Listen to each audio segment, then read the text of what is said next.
Whoa. Whoa. Whoa? Leanna squints at the sky. We should make camp before it gets dark. Zack nods. There's a good spot up ahead which hides us from view. It'll still give us visibility on any intruders, though. Wait! But, like, aren't you supposed to be quiet?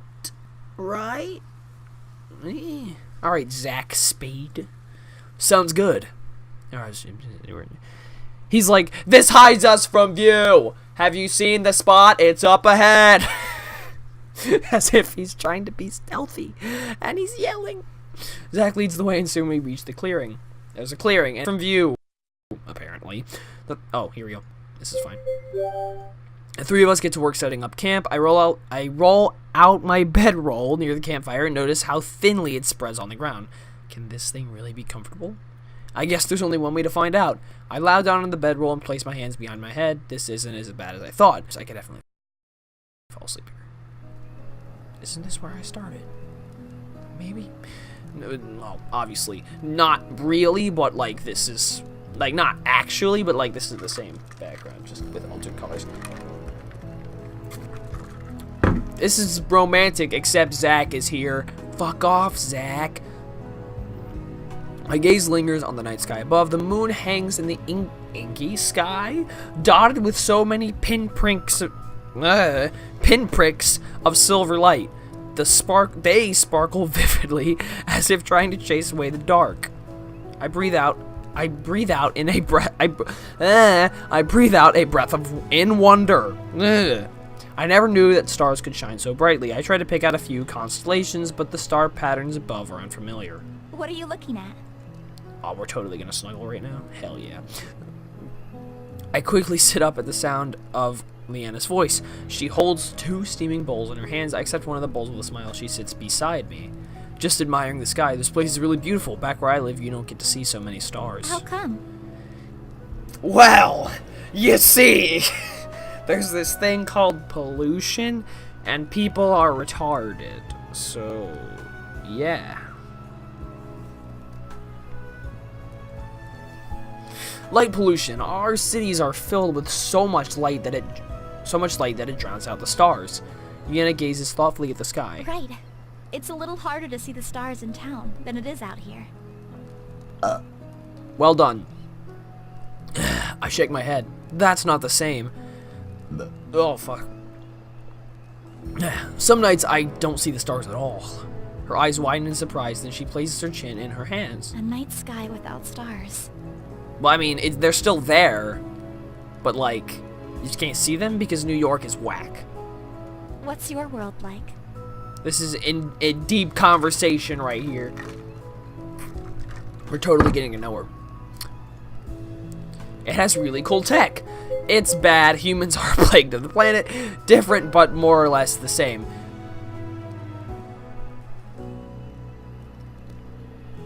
I think we should probably say something positive here. I don't really think I want to be like a negative Nancy for her. Different, but more or less the same. Yeah, that makes sense. There's this thing called Netflix and chill. Let's just add it as legal tech. It's really different. We don't have any magic, but we have a lot of technology instead. What sort of technology? Things like... well done, sport. Things like cars. What's a car? Well done without thinking about it. It's a means of transportation.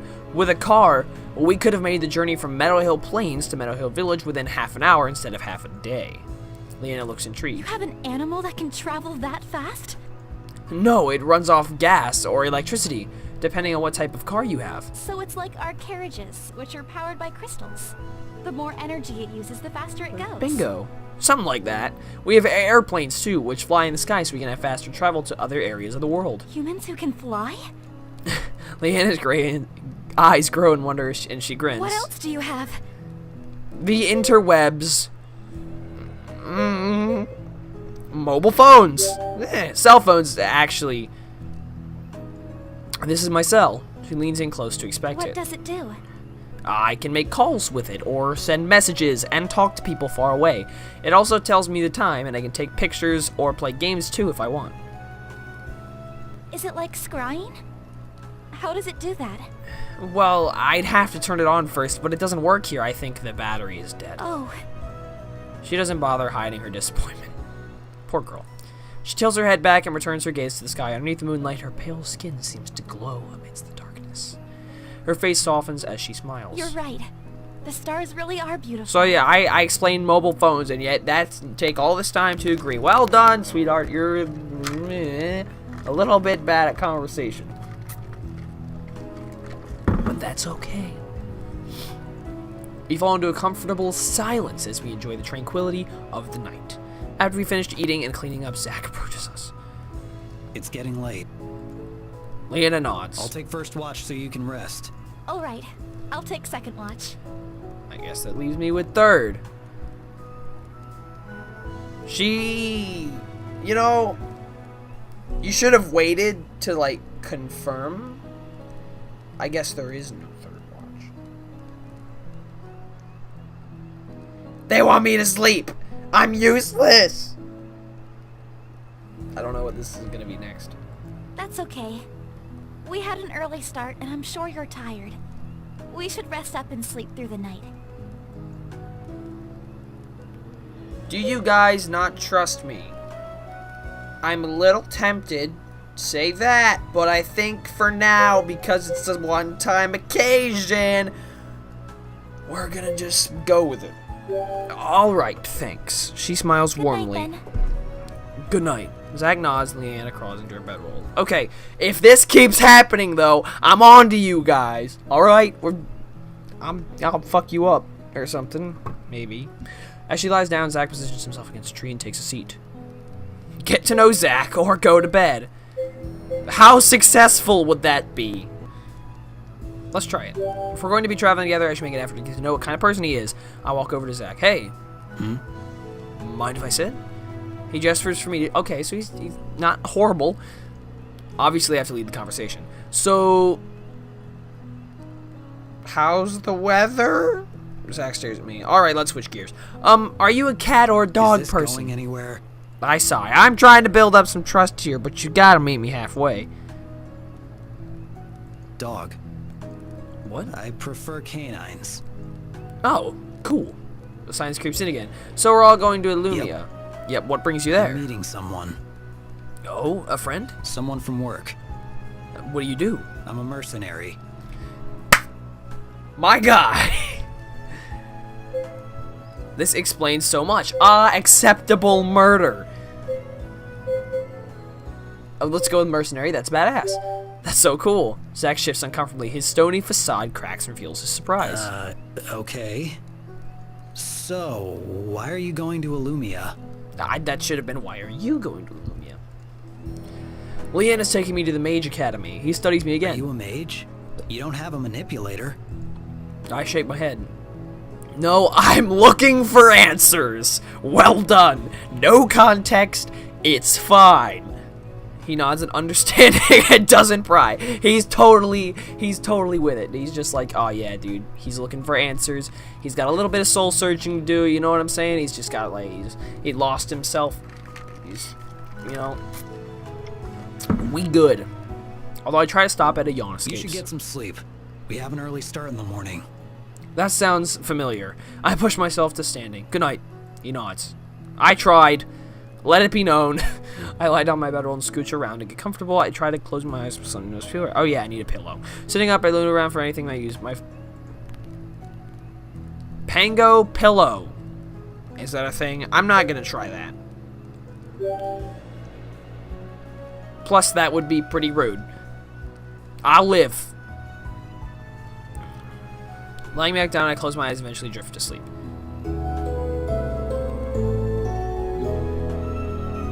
The music is still going, though.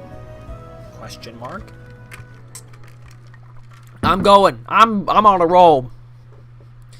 A dull throbbing in my back pulls me awake. I hadn't fully appreciated the magic of mattresses until now. I guess he doesn't go camping or anything. A yawn escapes and I stretch widely. Aside from the achiness, I feel well rested. Here I am, back to the same place where I started. I sit up and glance around. Zack leans against a tree with his head down. His hair covers his eyes, so I can't see if they're open or closed. Regardless, I can't see if they're open or closed. Regardless, his hands rest on the handles of his dischargers. Creepy. Looking around again, I fail to spot Leanna. Where did she go? I think I hear a cry in the distance. Is that her? I should go investigate. Crossing over a hill, I see Leanna. Oh, she's totally like, oh yeah, she's like badass, doing like a fucking practice session. Leanna practicing in an open field. She grips her blade in a fighting stance, her face stern with concentration. Oh! She swings her blade in a high arc, ending with a graceful spin. Judging by how fluid and accurate her movement is, it's clear she's dedicated many years to perfecting her craft. Her hair whips around her as she turns, but never seems to blow in her face. Even with heavy armor, her movements are still nimble, as if she's wearing no armor at all. I wonder if all of that has to do with her wind magic. Once she notices me, she lowers her sword. Oh, sorry. Did I wake you? I moved out here so I wouldn't disturb you. Oh, you're so sweet. No, I was already up. I didn't see you at camp, so I came looking. Gotcha. Glancing down at my feet, I spot the beaming Pango. Leanna giggles. Looks like you guys are best friends already. Totally? More like a stalker. Let's just go with it. The best of friends. Yeah? It's pretty early. Do you always begin your mornings with a warm-up? Leanna nods. It helps me wake up and prepare for the day ahead. Smart. Also, it's become a part of my routine, so it just doesn't feel right when I don't do it. Okay, fair enough. I know what you mean. I can't really go through my morning routine from Earth here on Terra, and it feels a bit... What's happening to my teeth? Have I been brushing my teeth at all? Are my teeth just invincible in this place? Probably. It's fine. Doesn't matter. Right. I'm a decent person. We're fine. It's all good. Leanna looks down. The awkwardness creeps into the silence. She probably took that in a negative way, which wasn't my intention. That's okay, though. I can always make a new routine. New routine? She is so... Whoa. Okay, she likes the sound of that, I think, maybe. I unsheath my blade and grip it. This morning practice you do seems like a good place to start. She grins. Considering how well you handled yourself yesterday, I'm curious to see what's the extent of your skill set. That's kind of English, I guess? I smirk. Only one way to find out. So what's the lesson today? No? I think we should keep it to normal English. Yes? No? Yes. Sand pie? Sand pie. Excellent. Who's sand? I shake my head. Never mind. She blinks and refocuses and my fighting stance by raising her sword. Already have some experience with the blade.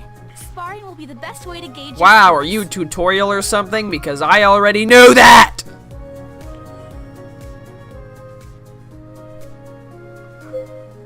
Let's do this then. I frown. This hardly seems like a fair fight. I won't use my wind magic. Okay then, that evens up the odds a little bit. Leanna nods. Besides, the goal of sparring is to train your skills, not to win or lose. Fair enough. I ready my blade in a battle stance, which she matches. Oh, wait!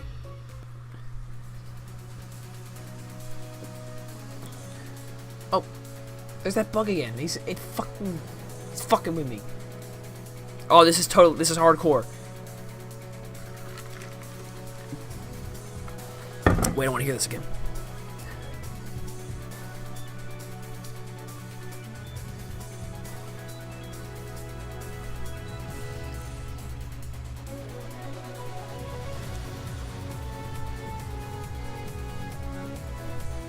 Yeah.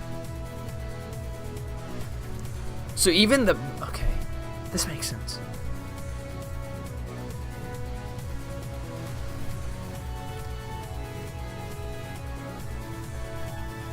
So really there's... The base. It doesn't exist.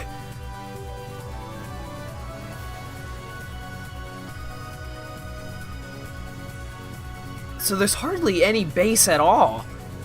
Huh. Okay, interesting. I'm starting to understand a bit more.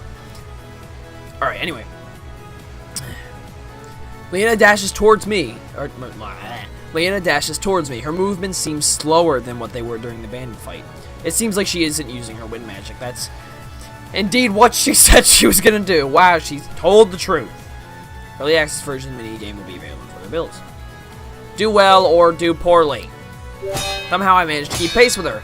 Every time I think about getting, I think I'm about to get the upper hand, her intensity increases until we're equally matched again. Even so, I could feel her holding back. Without using magic, Mage Knights are still a formidable opponent with the sword, especially if they're anything like Leanna.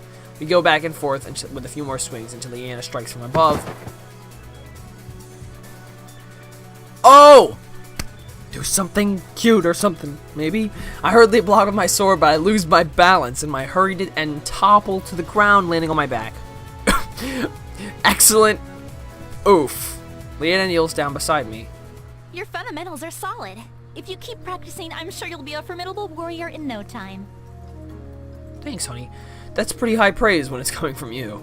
She smiles and blushes. Leanna extends a hand that helps me back to my feet. It would be better if I could watch you spar with someone else. That way, I can see your movement from different angles and give you better feedback. Sorry, I had something on my face. I was like, what's his face? From Harry Potter for a second. Barty Crouch Jr. God, I'm so fucking awful. I'm weird, okay. Unless the Pango can use the sword, the only other option is Zack. Look around and spot Zack leaning against a tree closer to our sparring location. He watches with his arms crossed. Wait, how long has he been there? Leanna rushes over to him. Zack! Would you be willing to duel with him? Ah! She points to me. I'd like to get a better look at his technique. He merely stares at her. Oh, right. You need a blade. Leanna hands her blade to Zack. He takes it from her and expects it. What are the rules of the duel? Standard spar. Be the first one to knock your opponent to the ground. Oh, this is poor. What if there's options like do poorly or do even worse? Zack nods and heads towards the field. As Leanna returns to me, we share a glance. That was surprisingly easy. I guess it's not in a mercenary's nature to back down from a fight, even if it's a fake one. I wouldn't have known that if I hadn't gotten to know him. Variables, friends. Variables in programming. We're gonna fight. I'm gonna knock your stupid face right off your face. I step a decent distance away from Zack and ready my blade. Yep. Zack continues to stand there. I look at Leanna again. She just shrugs. He nods. Okay, begin. I rush forward. He shot me. And suddenly I'm on the ground, staring at the sky with an aching pain in my chest and the wind knocked out of me. I groan. Strange. I thought he'd last at least 2 shots. Zack! What? Why did you use your discharger? Why not? Leanna steps forward. The whole point was to have a sword match with him. You didn't list that as a rule. Her frustration is evident in her voice. Why else would I give you my sword? Why did you give me your sword? For you to use! She snatches her blade back from Zack and heads over to me. Are you hurt? My pride. I don't think so. I'll be fine, I think. I touch the tender spot on my chest. It feels like I was shot with a paintball bazooka, but at least my armor is still intact. Leanna helps me up again. The one and only lesson you need to know when fighting. Do whatever it takes to win. Good one, Zack. Well, good shit. As soon as he's done speaking, Zack turns around and heads back to the campsite. Leanna huffs. Mercenaries can be so annoying sometimes. His advice is relevant. I'm gonna mercenaries take on all sorts of jobs, including some really unsavory types that probably influences their get the fuck. This bug is gonna murder. That probably influences their battle ethics and code for survival to be more brutal than others. Leanna ponders my words. That's true. Why does it like freeze? I'm so upset. We pack up our things and clean up the campsite, then we continue our journey. As we walk, we slip into a comfortable silence. Zack lingers behind Leanna and I, while the Pango returns to his usual spot on my head. After a few hours, it doesn't feel like we're getting any closer. So, how long until we reach Illumia? We'll need to stop at Raven Pass to restock and spend the night. But if we continue to make good time, we'll reach Illumia by midday tomorrow. What on earth? I'm trying to get in a airplane car. Words. One more day of walking. If only I brought my fit, I would have my daily steps done for a lifetime. Whoa! Whoa! I thought this was Earth. We don't have bit fits on Earth. I'll show myself out. Oh, Jesus Christ. That was a hot take right there. I nod and we fall back into silence by mid-after. Wow, I said like one thing and we're back into silence. I'm trying to get to know her. She's so pretty and cool and strong and smart and all this stuff. By mid-afternoon, we arrive at the gates of a settlement even smaller than Meadow Hill Village. This doesn't look much smaller. This looks bigger. I am confused. The town consists of an inn and a few shops, the bare essentials. They probably only ever see travelers like us, people passing through on their way to Illumia. How would you know that? You don't know that at all. Okay, we should stock up on supplies. What? I am confused. How did he know that? I mean, I guess it's common sense, but like still. You can't just assume that. No one fucking knows anything. I'll be making a stop at the weaponsmith. Yeah, you will, buddy. Zack pats the two holstered dischargers by his side.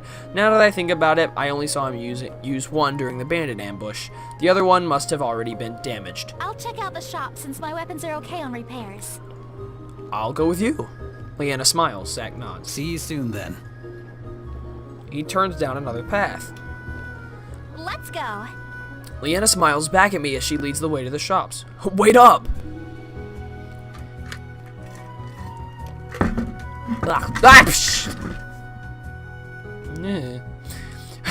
We find the general store with ease since the marketplace itself is quite small. In fact, I'm surprised by how busy this store is. Even though there's nobody here, joke's on you. What is this? This is the exact... Oh, right, of course. I guess if you're the only general store around, business is bound to be good. As Leanna picks out a couple items, I look around the shop. I notice people of all backgrounds wearing clothes ranging from leather I'd seen in Meadow Hill to intricately embroidered robes. Whoa. Ugh, words. They really do get all types of traveling through here. Once Leanna is finished, I follow her to the counter to pay for our items. Will that be all for today? What does this mean? Why is this a thing? Leanna nods. Your total comes to 34 coins. Leanna's eyes widen. 34 coins for these? It should be at most 30. The shopkeeper frowns apologetically. He doesn't seem too happy about the price either. I'm sorry, miss. The goods themselves are only 20 coins. The rest of the cost is the 70% tax.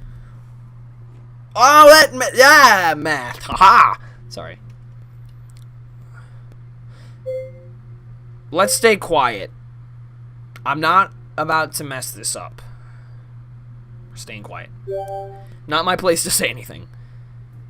Leanna furrows her brow. I don't remember the tax being so high in the past. Let's not mess anything up. The mayor only recently increased the tax. Kick him out! Has no one asked why? It doesn't seem fair. The man nods. We did in the beginning, but then the mayor hired enforcers of the new law. Leanna frowns but doesn't say anything more. The shopkeeper continues to look apologetic as he gestures at her items. I'm really sorry about this, miss, but I don't have any other choice. I understand. It's not your fault. She hands over the coins. Thank you for understanding. Safe travels.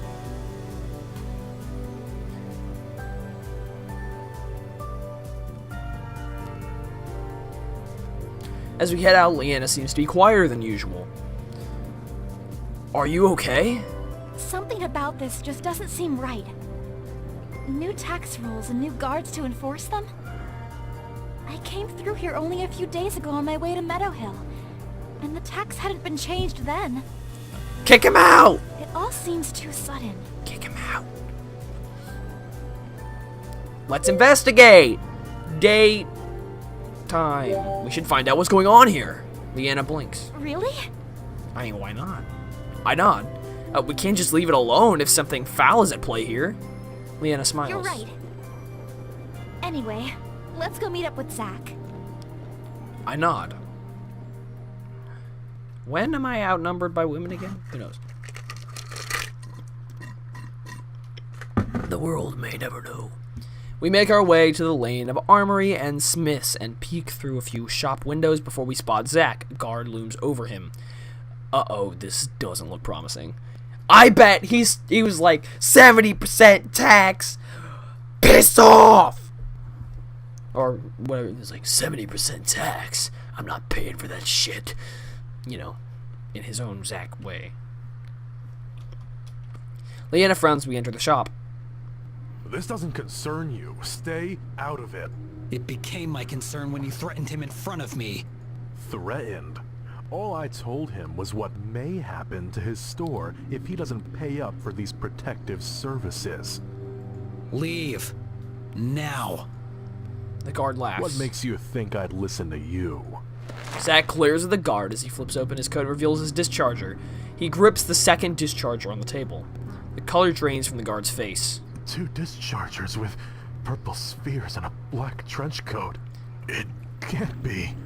Zack shifts slightly, increasing the ferocity in his eyes. The guard tries to hide his fear with false bravado. He turns toward the shopkeeper. You're lucky your friend was here today. He won't always be here, though. After imparting one last subtle threat, the guard hurries out of the shop, brushing past Leanna and I. Zack relaxes and the shopkeeper sighs in relief. Thank you. That have to do with this new tax you mentioned? Ugh. The shopkeeper nods. The taxes just keep growing. I've tried to keep as low as possible for the customers, but then our taxes grow and, well, you saw what happens next. He doesn't sound very emotional. His fingers tremble as he takes back the discharger. I think he's still shaken up by what happened. I'm sorry. I still need a few more minutes to finish up the repairs. It would have been done by now if we hadn't been interrupted. Zack nods. The weaponsmith gives him a grateful smile as he returns to his workroom. Tax issues again.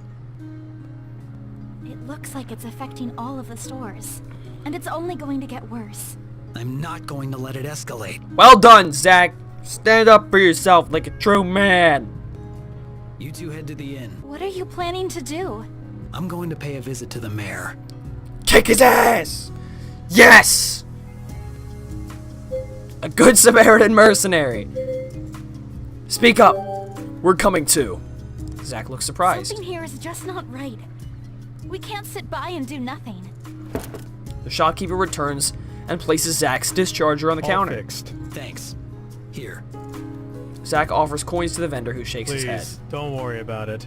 You've already done me a huge favor by helping me with the guard. Zack holsters his discharger and places the coins on the I counter anyway. insist. The shopkeeper looks conflicted, then sighs and nods gratefully.